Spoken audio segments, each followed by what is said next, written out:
बार भी नहीं आया कि यहाँ आके माइक को सेट कर दे, और यदि मंच में कोई कवित्री होती तो 4 बार उठ के आता। हाँ हाँ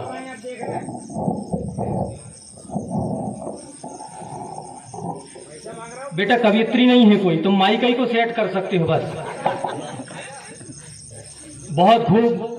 बालाघाट से भाई प्रणय श्रीवास्तव अश्क जी, देशभक्ति, वीर रस की रचनाएं, ओज की रचनाएं, पुलिस थाने की बात कर गए, रोटी की बात कर गए। अश्क जी कि दिन में 100 बार नहाना पड़ता है क्योंकि नेताओं से हाथ मिलाना पड़ता है। दिन में 100 बार नहाना पड़ता है क्योंकि नेताओं से हाथ मिलाना पड़ता है, और घूम के उस रास्ते से जाना पड़ता है क्योंकि इस रास्ते में खाना पड़ता है। रोटी की बात कर गए तो उसे काटा गया, पीसा गया, गूंथा गया हरदम। सबक गेहूं से लेना क्यों ये दुनिया भूल जाती है, और किसी भूखे के काम आने से पहले गौर से देखो, दहकती आग में रोटी खुशी से फूल जाती है, खुशी से फूल जाती है। भारत की दुर्दशा पर भी आपने अपनी व्यंग्यात्मक टिप्पणी की, तो मुझे पंक्ति याद आती है कि फुटपाथ पर पड़ा था वह कौन था बेचारा। फुटपाथ पर पड़ा था वह कौन था बेचारा, भूखा था कई दिनों से परलोक जासे धारा, और कुर्ता हटा के देखा तो पेट पर लिखा था सारे जहां से अच्छा हिंदुस्तान। बहुत सारी विसंगतियां हैं, विडंबनाएं हैं, अराजकताएं हैं, विद्रूपताएं हैं, और उन्हीं पे कवि कलम चलाता है, मेहनत करता है। प्रणय श्रीवास्तव अश्क जी वो थोड़ा हमारे दर्शक जो हैं मध्य प्रदेश और छत्तीसगढ़ की तरह, मध्य प्रदेश और छत्तीसगढ़ की तरह थोड़े अलग अलग बटे हुए हैं। हालांकि श्रोता जितने भी हैं वो पूरी शिद्दत से डटे हुए हैं। बहुत बढ़िया। ये बच्चे भी, कुछ बच्चे तो चले गए। बच्चों बस डिस्टर्ब मत करना बेटा, क्योंकि आप देश के भविष्य हो, लेकिन डिस्टर्ब करोगे तो हमारा वर्तमान बिगड़ जाएगा। आइए स्थान ग्रहण करें। और बहुत सारी बातें हुई, पढ़ाई लिखाई की बात हुई, टीचरों की बात हुई। तो अब ऐसा है भाई साहब, माहौल बदल गया है, जमाना पहले का और अब पहले का नहीं रहा। आइए भाई साहब, बाहुबली भल्लाल देव कहाँ गए? हाँ कहिए, आधा नहीं। अच्छा अच्छा,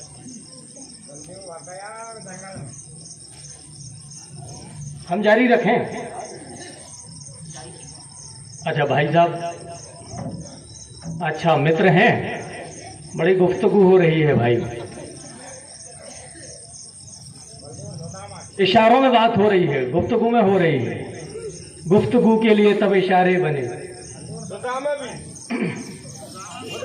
देखिए किस तरह हम तुम्हारे बने। वो काम भावनाओं का दिल से जब ना चल सका, गुफ्तगू के लिए तब इशारे बने। बहुत बढ़िया।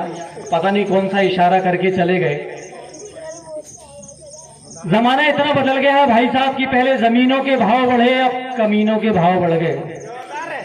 पहले लोग 15 अगस्त 1947 की बात किया करते थे, अब AK-47 की बात किया करते हैं।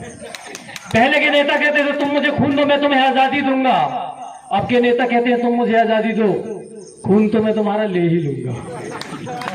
पहले शिष्टाचार था, अब भ्रष्टाचार है। पहले रिश्वत लेना अन्याय था, अब रिश्वत लेना अन्य आय है।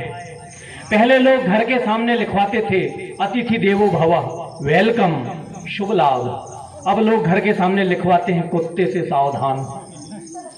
पहले लोग सुबह सुबह उठकर दातून करते थे, टूथपेस्ट करते थे, अब सुबह सुबह कॉपी पेस्ट करते हैं।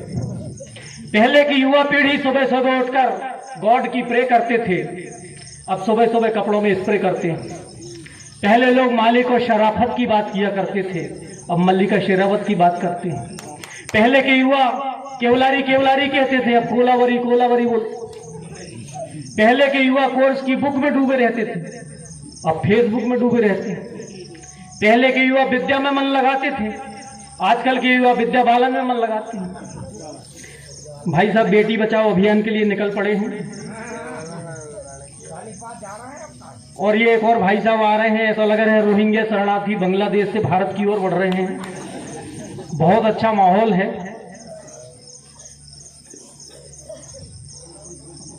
थोड़ा सा ध्यान भंग हो जाता है। तो पहले और अब में कितना अंतर आ गया है गज्जू भाई।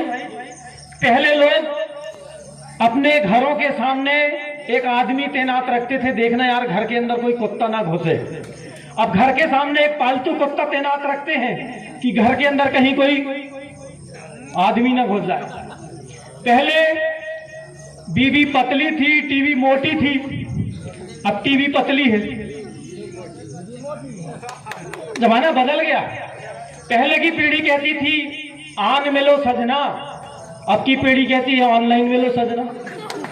पहले के लोग चाहते थे कि डेवलपमेंट हो, अब के लोग चाहते हैं कि डबल पेमेंट हो।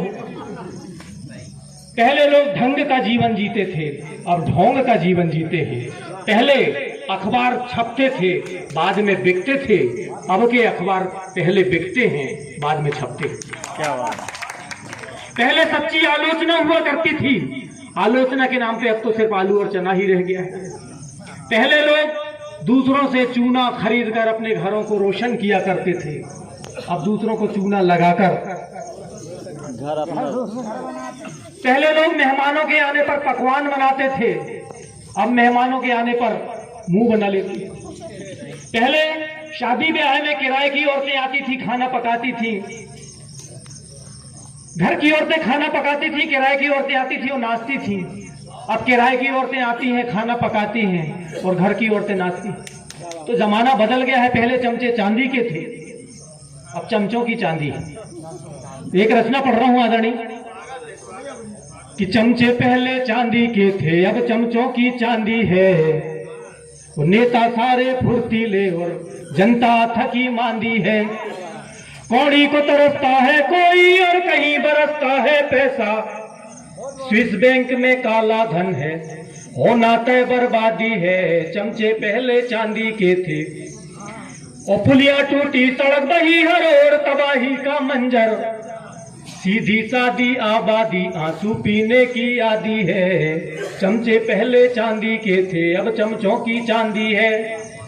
और कुर्सी में बैठे दीमक ने देश खोखला कर डाला। भ्रष्टाचार हुआ तूफानी, घोटालों की आंधी है। चमचे पहले और बाबू अफसर मंत्री सारे रिश्वत को लालायित हैं। बदन पे खादी तब थी, अब तो जेब में केवल गांधी है। चमचे पहले और रूपक देखें कि जो चाहे जड़ रहा तमाचा लोकतंत्र के गाल पर। मिली मलाईदार सियासत, लूटने की आजादी है। चमचे पहले चांदी के थे। आदरणीय मनीष जैन मोनू भाई साहब पधारे हैं। समिति की ओर से, कवियों की ओर से उनका हार्दिक स्वागत है। आप भी पूर्व अध्यक्ष रहे हैं जनभागीदारी समिति। आदरणीय सचिन अवधिया जी भी हमारे जनभागीदारी समिति पूर्व अध्यक्ष रहे हैं। वृत्तानुप्रास देखें आदरणीय कि चमचागिरी चापलूसी, चमचों के चुटीले चोचले। चुरकट चारा गाह चर चले, 420 उपाधि है। चमचे पहले और व्यंग्य देखें कि उनके हिस्से बारिश आई, सर से पैर तरबतर हुए। उनके हिस्से बारिश आई, सर से पैर तरबतर हुए। आम आदमी के हिस्से में केवल बूंदा बांदी है। चमचे पहले चांदी के थे और बार बार क्यों गद्दारों को देश की सत्ता सौंप रहे। जनता की आंखों पे राजेश पट्टी किसने बांधी है। चमचे पहले चांदी के थे, अब चमचों की चांदी है।